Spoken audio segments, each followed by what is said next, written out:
Hello प्यारे बच्चों, good morning. जेक guide YouTube channel में आपका स्वागत है। जो बच्चे क्लास 10th में हैं वो लोग मेरे बातों को पहले ध्यान से सुनिए। अगर उन लोगों को यह वीडियो अगर पसंद नहीं आती है तो वो लोग जा सकते हैं, लेकिन पहले मेरे बातों को ध्यान से सुन करके जाइए। यह क्वेश्चन पेपर जो है वह आप लोगों के लिए बहुत ही इम्पोर्टेंट रहने वाली है, क्योंकि आपकी एग्ज़ाम 2024 में जो होगी उसमें यह क्वेश्चन बहुत ही ज़्यादा पूछने के चांसेस हैं। ये जो ओरिजिनल क्वेश्चन पेपर है मैं आप लोगों के लिए लेके आया हुआ हूँ, इसलिए आप पहले इसको देखें कि बुकलेट नंबर वगैरह सब मैंने यहाँ पर आपको मेंशन किए हुए हैं, जो कि यहाँ पर है ऑलरेडी, जो मैं अपने स्कूल से लेके आया हुआ हूँ। ओके, देखिए आप लोगों को जो बहुविकल्पीय प्रश्न है इस वीडियो में मैं आप लोगों को 40 करवाऊंगा, और जो विषयनिष्ठ है वह भी 40 मार्क्स का मैं करवाने वाला हूँ। ओके, तो इस वीडियो में आप लोग जो है इस सभी क्वेश्चनों को अच्छी तरीके से समझ के जाइए। पहले अगर ऐसा हो कि कहीं ऐसा ना हो कि आप लोग अगर वीडियो ना देखें और यही सब क्वेश्चन आपके एग्जाम में पूछते, तो फिर आपको बाद में पछतावा महसूस ना हो। ठीक है, और दूसरी बात मैं आप लोग को एक और अनाउंसमेंट बता देता हूँ कि इस वीडियो के माध्यम से कि मैं आप लोगों के लिए चैप्टर वाइज जो सबसे इम्पोर्टेंट क्वेश्चन आंसर है जो कि आपके अक्सर एग्जाम में पूछे जाते हैं, मैं उनका एक सीरीज लेने के आने वाला हूँ। अगर आप लोग मुझे सपोर्ट करना चाहते हैं और अगर चाहते हैं आप लोग अपने भी एग्जाम की अच्छी तरह से तैयारी करने के लिए, तो आप लोग ज़रूर कमेंट करेंगे कि हाँ सर, आप इस चीज़ों के बारे में लेके के आइए ताकि हमारा एग्ज़ाम और तंदुरुस्ती से अच्छा तरीका से जाए। ओके, तो इसमें से चलिए अब हम लोग क्वेश्चन सॉल्व करते हैं जो भी साइंस के दिए हुए हैं। तो क्वेश्चन नंबर 1 है कि समतल दर्पण द्वारा प्रतिबिंब बना होता है। ठीक है, जो समतल दर्पण द्वारा जो प्रतिबिंब बनता है वह हमारा सीधा भी बनता है, बराबर भी बनता है, आभासी भी बनता है। तो इसीलिए इसमें से हमारा आंसर जो हो जाएगा ऑप्शन नंबर 4, इनमें से सभी हो जाएगा। ओके, क्वेश्चन नंबर 2 देखें, किस दर्पण में वास्तविक फोकस होता है। तो किस दर्पण में वास्तविक फोकस होता है, तो उत्तल दर्पण में वास्तविक फोकस होता है। क्वेश्चन नंबर 3, वाहनों में पश्च दृश्य दर्पण के रूप में किस दर्पण का प्रयोग किया जाता है। तो वाहनों में जो है पश्च दृश्य को देखने के लिए उत्तल दर्पण का प्रयोग किया जाता है। इसमें आप इसे आसानी से याद रख सकते हैं कि हम लोग पीछे की दृश्य को देखने के लिए उलट करके देखते हैं, इसी वजह से आप रखेंगे उलट करके देखना यानी उत्तल। ठीक है, उसे उलटना और उसे उत्तल, तो इसलिए आप इसका आंसर आसानी तरीके से याद कर सकते हैं। ओके, क्वेश्चन नंबर 4 देखिए कि जब प्रकाश की किरण हवा से कांच में जाती है तो वह मुड़ जाती है। तो जो प्रकाश की किरण जब हवा से प्रकाश में जाती है तो अविलंब की ओर मुड़ जाती है। क्वेश्चन नंबर 5, लेंस की क्षमता का एसआई मात्रक है।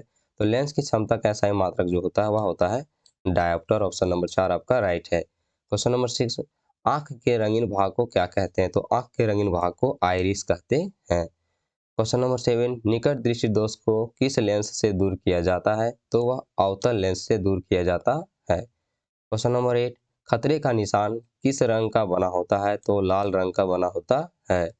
क्वेश्चन नंबर 9, विद्युत ऊर्जा का व्यापारिक मात्रक है। तो विद्युत ऊर्जा का व्यापारिक मात्रक किलोवाट घंटा होता है। क्वेश्चन नंबर 10, किसी मकान में दो बल्बों ए तथा बी में से एक अधिक प्रकाश देता है और जो बी है वह कम प्रकाश देता है।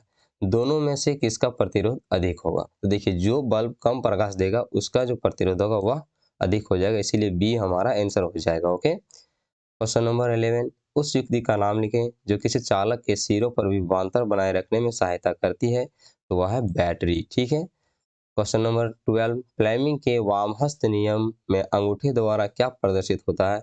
तो अंगूठे के द्वारा बल प्रदर्शित होता है। क्वेश्चन नंबर 13, कौन सी युक्ति है जो विद्युत ऊर्जा को आंतरिक ऊर्जा में रूपांतरित करती है। तो वह है विद्युत जनित्र। क्वेश्चन नंबर आपका 14 दिया हुआ है कि अभिक्रिया जो Fe है प्लस CuSO4 का समीकरण बनाया जा रहा है। FeSO4 प्लस Cu किस प्रकार का अभिक्रिया है। तो यह विस्थापन अभिक्रिया है। क्वेश्चन नंबर 15, शरीर में भोजन का पचना किस प्रकार की अभिक्रिया है। तो शरीर में जो भोजन का पचना हमारा अपचयन अभिक्रिया कहलाता है। ओके, क्वेश्चन नंबर 16, किस रासायनिक यौगिक के बनने के कारण दीवारों में चमक आती है। तो वह कैल्शियम कार्बोनेट के बनने की वजह से दीवारों में चमक आती है। ध्यान देते होंगे आप लोग कि किसी के घर में जब पेंट होता है तो पहले के कुछ दिनों में उसका अच्छा कलर नहीं दिखता है, लेकिन 2-4 दिन होते होते देखिएगा उसका पेंट का कलर बहुत ही खूबसूरत लगने लगता है।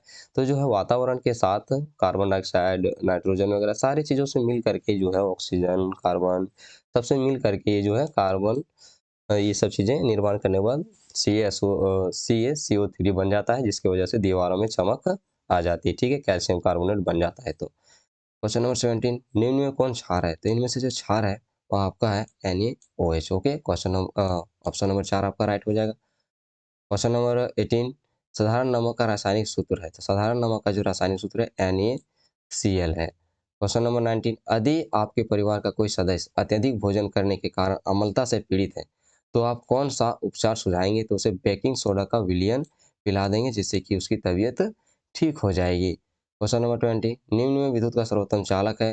तो निम्न में विद्युत का जो सर्वोत्तम चालक है वह है एल्यूमिनियम। ऑप्शन नंबर 3 आपका सही हो जाएगा। क्वेश्चन नंबर 21, पीतल मिश्र धातु है तो जिंक प्लस आपका कॉपर। ओके, एक बात आप लोग याद रखें कि इसका जो है आसानी से याद रखा जा सकता है, पीतल है ना, तो रखेंगे पिताजी। पीतल मतलब पिताजी, थोड़ा सा याद रखेंगे तो पी से हो जाएगा, पिताजी में पी से हो जाएगा पीतल, ता से हो जाएगा तांबा और जी से हो जाएगा जिंक। ओके, ये याद करने का इसका ट्रिक है। क्वेश्चन नंबर 22, CnH2n किसका सामान्य सूत्र है? CnH2n जो है एल्किन का सामान्य सूत्र है। आप लोगों को एल्काइन एल्काइन एल्किन का भी याद होना जरूरी है क्योंकि ये तीनों एग्जाम में किसी ना किसी को जरूर पूछते रहता है। क्वेश्चन नंबर 23, निम्न में कौन एल्डिहाइड है? तो इनमें से एल्डिहाइड जो है HCHO है। ठीक है, इसमें सही तरीका से होना चाहिए था CH, उसके बाद CHO होना चाहिए था, लेकिन ये आपका यही है। तो ये आप जरूर याद रखेंगे कि इस यही जो ऑप्शन नंबर 2 है आपका राइट हो जाएगा। ठीक है, चलिए चलते हैं हम क्वेश्चन नंबर 24 में। CH3COOH का ओपेक नेम है। तो इसका ओपेक नेम जो होता है वह एसेटिक अम्ल होता है, जो कि ऑप्शन में आपको नहीं दिख रहा है। तो इसमें आपका आंसर हो जाएगा इनमें से कोई नहीं। क्वेश्चन नंबर 25, आधुनिक आवर्त सारणी में आवर्तों की संख्या है। तो आधुनिक आवर्त सारणी में जो है आवर्तों की संख्या 7 है। क्वेश्चन नंबर 26, आवर्त सारणी के उदर्ग स्तंभों को क्या कहते हैं? तो आवर्त सारणी के उदर्ग स्तंभों को कहते हैं हम लोग वर्ग। ओके, क्वेश्चन नंबर 27, स्वपोषी पोषण के लिए आवश्यक है। स्वपोषी पोषण के लिए हमें कार्बन डाइऑक्साइड तथा जल चाहिए, क्लोरोफिल भी चाहिए और प्रकाश का, सूर्य का प्रकाश भी चाहिए। इसीलिए ऑप्शन नंबर 4 आपका राइट हो जाएगा इनमें से सभी। क्वेश्चन नंबर 28, भोजन एवं अन्य पदार्थों को शरीर में या जगह से एक जगह से दूसरी जगह तक ले जाने के लिए कौन जीव प्रक्रम उत्तरदायी होगा? तो जो है संवहन जो होता है या उपयोगी होता है, उत्तरदायी। ओके, क्वेश्चन नंबर 29, क्रमांकुचन गति पाई जाती है। तो क्रमांकुचन जो गति है वह छोटी आंत में पाई जाती है, छोटी और बड़ी आंत दोनों में पाई जाती है। ये जरूर याद रखेंगे, अगर छोटी आंत की जगह पर बड़ी आंत रहे तो आप बड़ी आंत जरूर टिक कर सकते हैं। क्वेश्चन नंबर 30, मस्तिष्क का कौन सा भाग शरीर की स्थिति तथा संतुलन का अनुरक्षण करता है? तो वह है पश्चिम मस्तिष्क। ओके, क्वेश्चन नंबर 31, दो तंत्रिका कोशिका के मध्य खाली स्थान को कहते हैं। तो दो तंत्रिका कोशिका के खाली स्थान को सिनेपस कहते हैं। क्वेश्चन नंबर 32, अमीबा में किस प्रकार का जनन होता है? तो मुकुलन प्रकार से जनन होता है। क्वेश्चन नंबर 33, अंडोत्सर्ग का कारण है। तो अंडोत्सर्ग का कारण है LH। क्वेश्चन नंबर 34, एक्स और वाई है। एक्स और वाई जो है वह लिंग गुणसूत्र होते हैं। ओके, आप लोग पढ़े होंगे, आप लोग को टीचर जरूर पढ़ाए होंगे। क्वेश्चन नंबर 35, पक्षी और चमगादड़ के पंख है। तो पंछी और चमगादड़ के पंख में जो समानताएं पाई जाती है उसे हम लोग समझात अंक कहते हैं विज्ञान की भाषा में। ओके, क्वेश्चन नंबर 36, तापमान, वर्षा, पवन आदि पर्यावरण के, तापमान, वर्षा और पवन जो है वो पर्यावरण के भौतिक कारक हैं। ठीक है, क्वेश्चन नंबर 37, प्राथमिक उपभोक्ता कहलाते हैं। प्राथमिक उपभोक्ता जो है वह शाकाहारी कहलाते हैं। शाकाहारी के बाद जो अभी जो इसको खाएगा वह उसका द्वितीय उपभोक्ता कहलाएगा। ठीक है, उसको ऊपर जो खाएगा उसे तृतीय उपभोक्ता कहेंगे। क्वेश्चन नंबर 38, चिपको आंदोलन कब प्रारंभ किया गया था? तो चिपको आंदोलन 1973 ईस्वी में प्रारंभ किया गया था। झारखंड के सिभूम वाले इलाके से ये सब चीजें शुरू हुई थी। आदिवासी जनजातियों ने शुरू की हुई थी उसको, बहुत ज्यादा जंगल वगैरह कर रही थी उसको रोकने के लिए। ओके, चलिए देखते हैं हम लोग 39 नंबर में, निम्न में से कौन बायोमास ऊर्जा स्रोत का उदाहरण नहीं है? तो इनमें से जो नाभिकीय ऊर्जा है वह बायोमास ऊर्जा का स्रोत नहीं है। क्वेश्चन नंबर 40, सौर ऊर्जा को सीधे विद्युत में बदलने वाली युक्ति को कहते हैं। तो देखिए, सौर ऊर्जा को अगर सीधा विद्युत में बदल देगा तो उसे सौर सेल कहते हैं। ओके, ये रहे आपके 40 मोस्ट इंपॉर्टेंट क्वेश्चंस। ठीक है, जरूर याद करके जाइएगा आप एग्जाम में, आपको ये सब बहुत ज्यादा पूछने के चांसेस बन रहे हैं इस बार। अब देखते हैं हम लोग विषयनिष्ठ प्रश्न, जो आपके सब्जेक्टिव क्वेश्चंस पूछेंगे एग्जाम में। ठीक है, सब देख सकते हैं आप पर जो भी है सामान्य निर्देश आप लोग को दिया हुआ है, ये सब चीज जरूर आप लोग ध्यान रखेंगे। अब देखते हैं हम लोग यहाँ पर कौन कौन क्वेश्चन पूछे हैं। सबसे पहला क्वेश्चन आपका है, प्रकाश का अपवर्तन किसे कहते हैं? इसका अगर आप लोग को आंसर चाहिए, ये सब चीज़ों का भी मुझे अच्छी तरीके से समझा करके आंसर शॉर्ट में भी अगर मैं आप लोगों को समझा करके इसमें डालूँ तो आप कमेंट करेंगे तो मैं ज़रूर एक वीडियो बना दूंगा और इसका इतना बढ़िया तरीके से आंसर लिख दूंगा जो कि आपको अच्छे तरीके से याद हो जाए। ओके, क्वेश्चन नंबर 2 देखिए क्या बोल रहा है, दीर्घ दृष्टि दोष क्या है, इनमें इसे कैसे दूर किया जाता है। ओके, ये भी आप ध्यान रखेंगे, दृष्टि दृष्टि दोष किसे कहते हैं और इसे दूर कैसे करते हैं, पर्यायकारात्मक समूह किसे कहते हैं, और निम्न यौगिकों में विद्यमान पर्यायकारात्मक समूह का नाम बताइए। ये अक्सर एग्जाम में पूछता है और इस बार पूछने की देखिए, ये कहीं ना ऐसा ना हो कि यही क्वेश्चन पूछते। क्वेश्चन नंबर 4, मेंडलीव का आवर्त सारणी के नियम को लिखना है आपको।